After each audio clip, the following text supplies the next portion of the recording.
We were talking about Khushbir Kaur. Yeah? Nobody knows her. By the way, there is a 6-column article on her today in the Times of India. Very moving one, which sets the context for this book. India Unbound, which had a profound impact on my life, and I'll tell you how.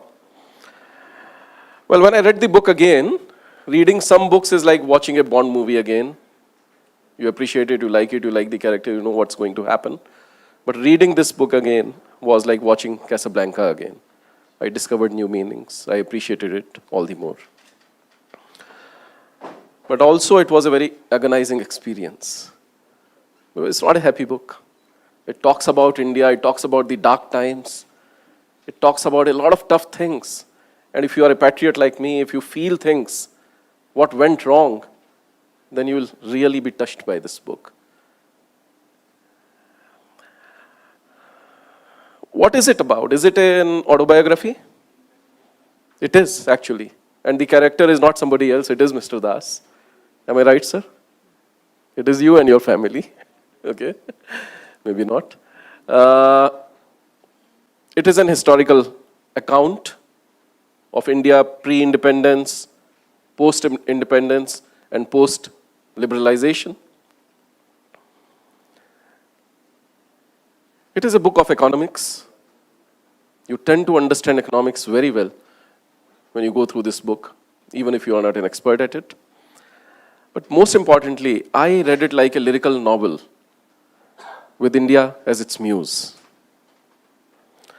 The story begins in the days of the Raj. And some very poignant observations from that time have been made by Mr. Das. Let me give you an example. He says when the Brits were teaching us English, they were teaching us all the values of freedom, thinking, openness, while practicing exactly the opposite on us here. So such were the times. But you know, that's far behind. Personally, I am more interested by what happens after the days of the Raj. This is what happens. From 1947 to 1987, in the 40 years post-independence, if I just take one parameter, many have been mentioned in the book, our share of global trade, it went down by 80%. A major indicator of the health of an economy, of a country's relevance in the world, went down by 80%. We were not too high, we were just about 2%, and we went down to 0.5%. How is that possible to achieve after independence? We had the basics in place. We had the agriculture. We had the world's third largest railway network. We were producing some things. We were a large domestic market. But we never focused on exports. We killed competition and we killed free market. And this was the impact. The Industrial Revolution, the first one, passed us by. And one has often wondered, how could that happen? With all our glorious past, with the Vedas, with the Upanishads, with so much of clarity of thought, how is it that the Industrial Revolution couldn't have taken place in India? I never had an answer to that.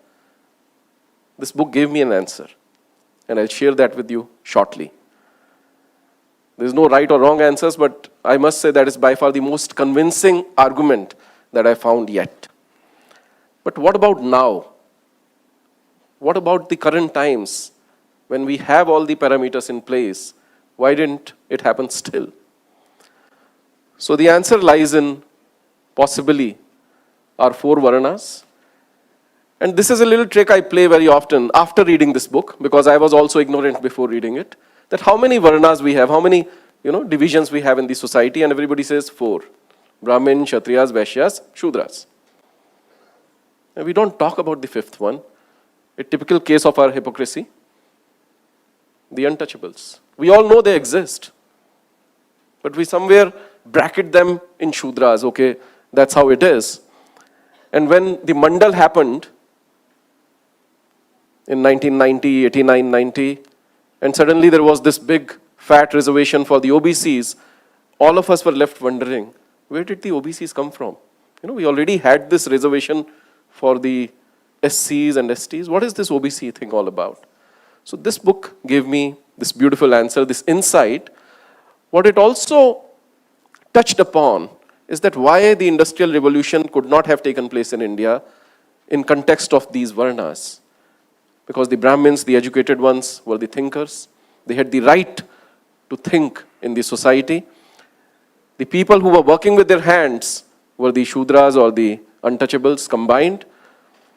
And they were doing backbreaking work without improving upon the implements they were using. And the Brahmins who could have done that were loath to touching anything from their own hand. So the twain should never meet. They could never connect. So people kept using the same old things and they never improved upon them.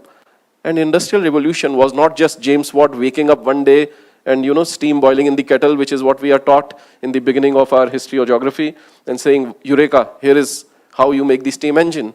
It was not like that. It is a series of iterations, series of improvements upon daily life machines, and a whole society does it, and then you create a typewriter or a steam engine and things like those, and they simply couldn't have taken place in India.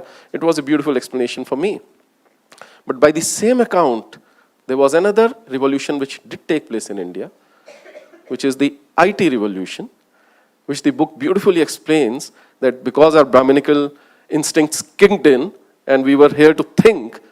So the same engineer who would not want to work on the shop floor would work at the very same salary in a BPO, not adding much value, but feeling very happy because he's wearing a tie and going to an AC environment to work, and he's doing, he thinks, great things. So which is why the IT revolution did take place in India. Beautiful explanation, sir. And amazingly, he has drawn parallels to the war between Porus and Alexander before Christ, that how and why Porus lost this war. And we still continue to lose this battle every single day in our society. How it personally helped me. I may be sounding negative. No, I am a very positive guy, and I try to take positive out of everything. When I read this, I said, Eureka. Wow, what an observation. So in India, people will not take the trouble, the brilliant minds would not take the trouble to do things with their own hands, to dirty their hands, as we say. So very good. Let me get into that. So I was heading this company, Sodexo. We were doing this meal voucher thing. Everybody would have used it sometime or the other. And there was an opportunity to build some other businesses, which Sodexo does globally. Being a French organization, they take pride in serving food, making food and serving food. In India, it was the domain of the unorganized sector. For 25 years, Sodexo had been studying the Indian market, and they said, no, not possible to build catering business in India. So I raised up my hand, I said, listen guys, let me do it. They said, but you are not a chef, you are an engineer, you are doing this voucher thing, it's a financial product, you don't know a thing about food or facilities management, which is essentially a glorified word for housekeeping. I said, don't worry, I will do it.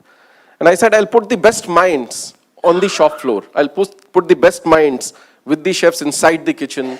I'll put the best minds with our housekeeping boys in the offices of clients, and let's try to differentiate. My CFO, he said, boss, if you want to do this thing, I'm not a part of the company anymore. I let him go. He was a co-founder of this company with me in India. I let him go. I said, I don't want to believe in these things, this Brahminical attitude towards the poor quality things. And I'm happy to share with you, today this company employs 105,000 people, more than 1 lakh people in India doing these humble things. Somebody beautifully described Mr. Das as a brilliant economist with the heart of a middle-class Indian.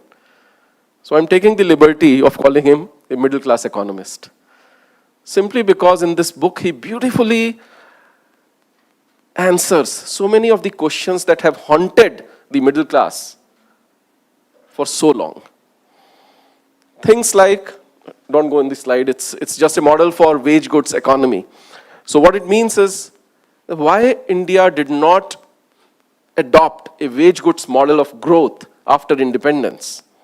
Instead, We went for hi-fi things, the biggest power plants, the biggest steel plants, the biggest dams. It was all nice, India needed that too. But India also needed the wage goods model, which means people want to consume, let them consume. Let people produce what they have to consume. Simple. So the Asian tigers, to begin with Japan, then Korea, then Taiwan, then Malaysia, then Indonesia, everybody adopted that model. And we were sitting on our high horse. Profit is a bad word. We cannot allow the businessmen to make unfair profit, so just keep the economy closed. And we simply didn't let that happen. Yesterday, the IKEA store opened, right? There were 40,000 people who visited the IKEA store on the first day. So we are still hungry. And we are still not producing enough. The license Raj. There are pages devoted to license Raj, and I was fulminating. I was so angry when I was reading it, even though I know. But revisiting that is so upsetting. A beautiful sentence that leaps out of the book, that in India, you could go to jail for producing more medicine than you were licensed for in times of an epidemic. For saving lives, you could go to jail. There was a clerk sitting somewhere not too far from here who would decide whether the Birlas can set up their new plant or what technology would Tatas be allowed to use in their next steel plant. Now, how crazy can that be? Nationalization. So why am I saying all this? All of you know this, right? But I think it's important to revisit history. This is a history book. It's not an economics book. Because we forget the lessons of history so easily. And they come back to haunt us. With nationalization, we killed everything. We killed our insurance firms, the best airline in the world that we had, the banks, emergency. One thing led to another. And the legacy of Babudam. So we are trying to set up a plant today, a factory, and despite all this make in India, made in India noise, I can tell you it's still as difficult to set up a plant in India. Every single day somebody comes in, I see a lot of nodding heads in the crowd, and I think it touches a chord, but I can tell you it's what a nightmare, You simply want to throw up and say, listen, I'll keep getting this stuff from China, what the heck, But no, we are going ahead with that. So then finally, liberalization happened. Because we were forced to liberalize. There were planes loaded with gold flying to England, and suddenly we woke up and we said, my God, we are going to get killed because, Indians don't sell gold. So we have to liberalize. So under force, under pressure, we liberalized. Yes, some things did improve after. So we were there with Khushbir Kaur. Khushbir Kaur was born in Amritsar. She is 25 now. She won India a silver medal in power walk, in walking, 20-kilometer walk. She is planning to get a gold. She's targeting a gold in the upcoming Asian Games starting next week. When she was growing up, she didn't have enough to eat. And enough to eat means she was not getting her daily diet of proteins and milk. She was skipping one meal a day, every single day for years. And some days, 2 meals a day out of the 3. She was sleeping in the cow shed because the house was dripping. And we want such people to get medals for us. And this is what Mr. Singh tells us. India is a rich country inhabited by the poor. Why the heck? So I am full of rage. I am not happy with liberalization. I am not happy that I have made personally a success out of myself. I am actually filled with rage.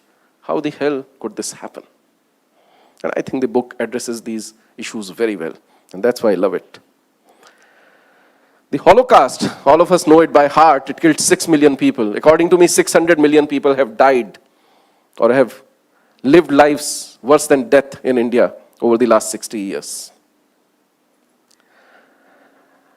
On the positive note, every cloud has a silver lining.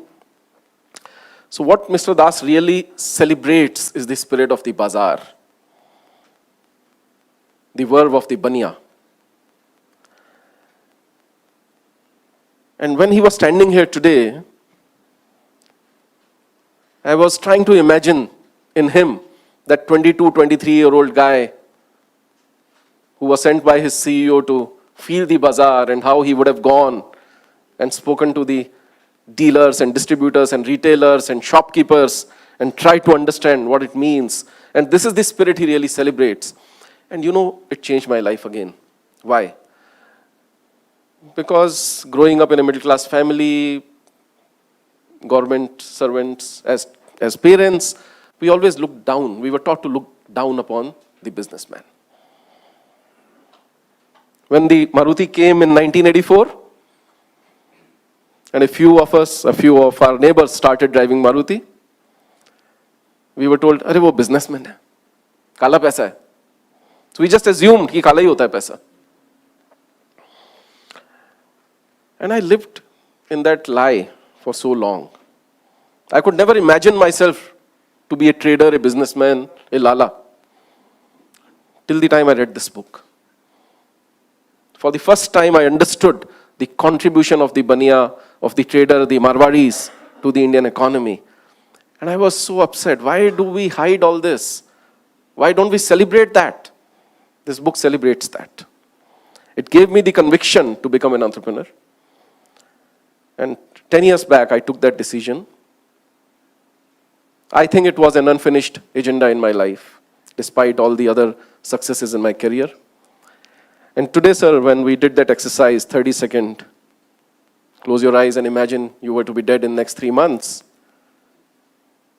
I was thinking, I'm happy at home, my wife is here, she has an equal contribution in my journeys. And thanks to having become an entrepreneur and really creating something in India, I'm happy at work. And I thought to myself, I don't need 3 months. If I were to die here today, I have no regrets. Thank you.